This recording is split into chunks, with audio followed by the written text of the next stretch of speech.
سلام، کوچیک شما موشکافم. میگم با اینکه تا ضرب العجل 29 تیر یه هفته‌ای باقی مونده، اما انگار از همین حالا اجل عظما سر رسیده و ترس از عاقبت کار زده نظامشو آشولاش کرده. از یه طرف ممجواد ظریف با لب و لوچه زهرمالش قپی میاد تو مایه های عنتری نژاد. تا یک شنبه آینده میتوانیم تاریخ ساز شویم. ای مرد شور اون تاریخی رو ببرن که تو سازندش باشی. حالا اینو شنیدی؟ این عکسم ببینید که بدجوری دهن جماعت جام زهری رو آب انداخته. شاه بیت مذاکرات رقم خورد. این شاه بیت نیست، اکبر شاه بیته. حالا بعد این فک زدنهای بیمورد، فک آویزون خود ممجوادو ببینید که تو تیویریش چه قمپوزی در میکنه.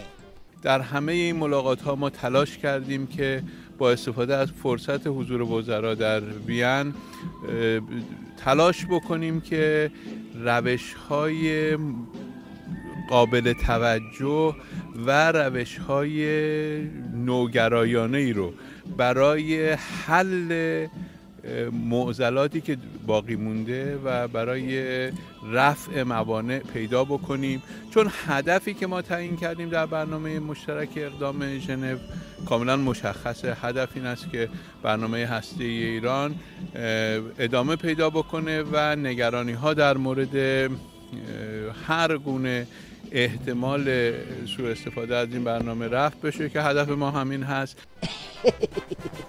لااقل یه دستی به سر و ریش زهرمالت بکش، بعد بیا از این فیگورا بگی. ادامه برنامه هسته‌ای باشه طلبه. مذاکره چی شد؟ بالاخره به نتیجه میرسه یا نمیرسه؟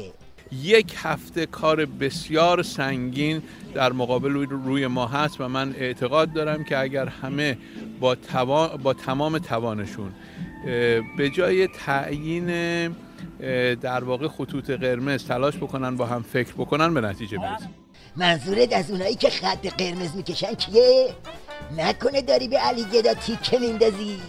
بابا فقط یه علی گدا بود که واسه مذاکرات خط قرمز میکشید که اونم از توی این ورور آخرش بیخیال خط قرمز شد. نکنه منظور دلواپسان. بازی ما در صفحه شطرنج هسته‌ای با 5+1 یک نبرد سنگین و البته نابرابر است. می‌طلبد و ایجاب می‌کند که در این نبرد هوشیاری، ذکاوت و مشورت با دیگر خبرگان را داشته باشیم تا بتوانیم در مقابل 6 کشور ایستادگی کنیم و از شکست جلوگیری نماییم. باید توجه داشت که این یک بازی معمولی نیست. مدیریت استراتژی محاسباتی آن را هم باید در اولویت قرار داد. هند دلواپسا شربت مداریه که زهر اتمی کشیده به اعصابش و افتاده به پرت و پلاگویی. یعنی یارو خزعبلاتی بلغور کرده که به عقل جنم نمیرسه. بدون شرح بدون شر. گوش کنید لطفاً. دوراهی باخت باخت.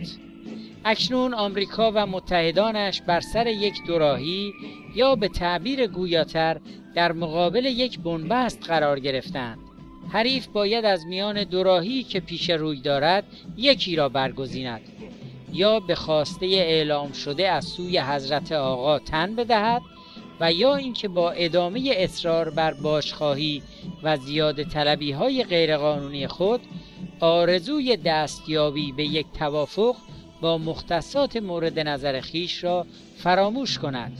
راه سومی وجود ندارد. این یکی دیگه خیلی جدید بود. ولی فقیه گیر کرده تو گل مذاکرات و ول کردی واسه بقیه نسخه میپیچی. حقا که زهر زده سیمیماتو پاک قاطی کرده. ببین اون دوراهی که عظما جلوش دراز کش شده اسمش باخت نیست، دوراهی نفله است. از هر طرفم به چرخه کله است. میگی نه؟ حالا نگاه کن.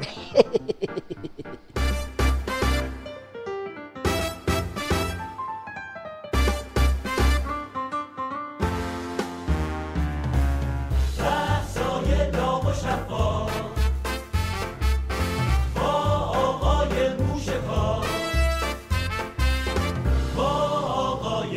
شکار